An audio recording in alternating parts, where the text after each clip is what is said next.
Hello everyone, welcome to Maths Tuber, and I'm happy to see you again with a new topic, that is properties of subtraction. Here we'll be learning the closure property, commutative property and associative property of subtraction. Let's begin with the closure property. Closure property. Closure. Closure means well within the range of something, within the limit of something. We will understand this property by these examples. In the first example, 5 is a whole number, 3 is also a whole number, 5 minus 3. So the difference, the result we are getting is 2. 2 is also a whole number. Here, 5, 3, 2, all these three numbers are whole numbers, right? Let's see the second example. Here, 8 is a whole number. This 8 again is a whole number. The difference 0. 8 minus 8, we get the result as 0. The difference 0 is also a whole number. Let's consider the third example. 9 minus 11. What is the result of this? Is it going to be a whole number? No. It's not going to be a whole number because we are subtracting the bigger number from the smaller number. We will get a negative result here. From these examples, we understand that the difference of two whole numbers is not always a whole number. Whole numbers are not closed under subtraction. Now let's see what is commutative property. Commutative means exchange or change of order. We will see this with some examples here. Here we have 4 minus 2. The difference of these two numbers, we get it as 2. Now, we will change the order of these two numbers and see what is the result we are getting. We can change the order in this way, right? So, we can write 2 minus 4. What is the result we are getting here? Is it going to be the same as of this? No. Here we will get a negative value because we are subtracting the bigger number from the smaller number. The difference of these two numbers we will get as negative 2. Negative values you will learn in the higher grades. I am writing this answer here for the understanding of the difference between the results. Okay? So from these two examples, you can see that when we change the order of the numbers in the subtraction, we are not getting the same result, right? So we can write 4 minus 2 is not equal to 2 minus 4. There is a difference in their result. Let's consider the other example to understand commutative property. Here we have 8 minus 4. The result of this subtraction is 4, right? Now we will change the order of these two numbers and see what is the result we are getting. We'll change it in this way, right? So we can write 4 minus 8, and what is the result you are getting here? Is it going to be the same as of this? No. We will get a negative result here. It is going to be negative 4. You will learn about the negative values in the higher grades.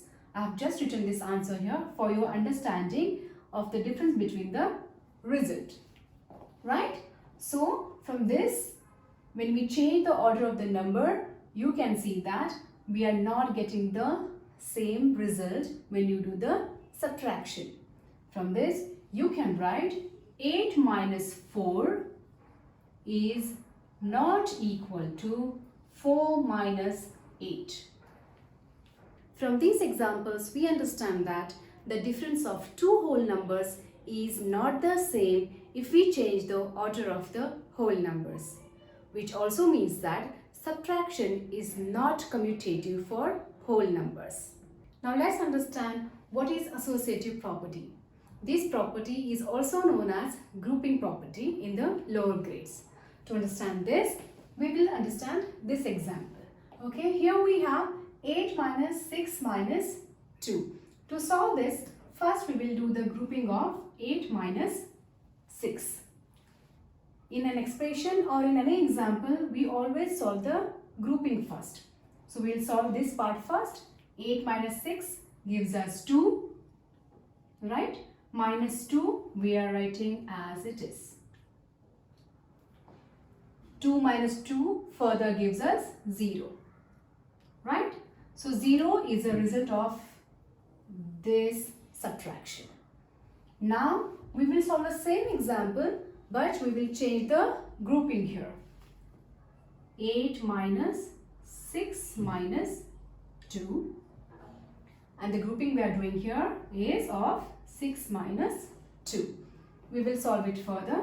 We will keep 8 minus as it is, right? And first we will solve the grouping, that is 6 minus 2 gives us 4.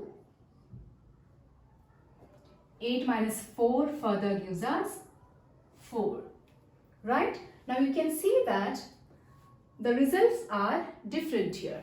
For the grouping of 8 minus 6, you get it as 0, and for the grouping of 6 minus 2, you get the result as 4. The numbers are same. You can see that the numbers are same, the symbols are same. It is subtraction, but when you change the grouping of the numbers, you get the different result. From this, we can write 8 minus 6 minus 2 with a grouping of 8 minus 6 is not equal to 8 minus group of 6 minus 2. Now let's see one more example to understand associative property. Here we have 6 minus 3 minus 2. We'll solve it by grouping 6 minus 3 first. 6 minus 3 gives us 3. Minus 2 we are writing as it is. Okay? In expressions or examples, we always solve the grouping part first. So you get this here. 3 minus 2 gives us 1. So 1 is a result of the subtraction of this part. Alright? Now the same example, we'll solve it by changing the grouping. 6 minus 3 minus 2. And the grouping we are doing here is of 3 minus 2. To solve it further, we'll write 6 minus as it is. As we have to solve the grouping part first, we'll solve this. That is 3 minus 2 gives us 1. And this 6 minus 1 gives us 5. Right? So 5 is the result of this subtraction. Okay? So 1, as a result, we have got for the grouping of 6 minus 3, and 5 we have got the result as a grouping of 3 minus 2. In these two examples, the numbers are same, it is subtraction, the symbols are same, but the thing is there is a different grouping which gives us the different result. From this we can write 6 minus 3 minus 2, grouping of 6 minus 3 is not equal to 6 minus 3 minus 2, which is a grouping of 3 minus 2. From these examples, we understand that the difference of three whole numbers is not the same if we change the grouping of the numbers, which also means that subtraction is not associative for whole numbers.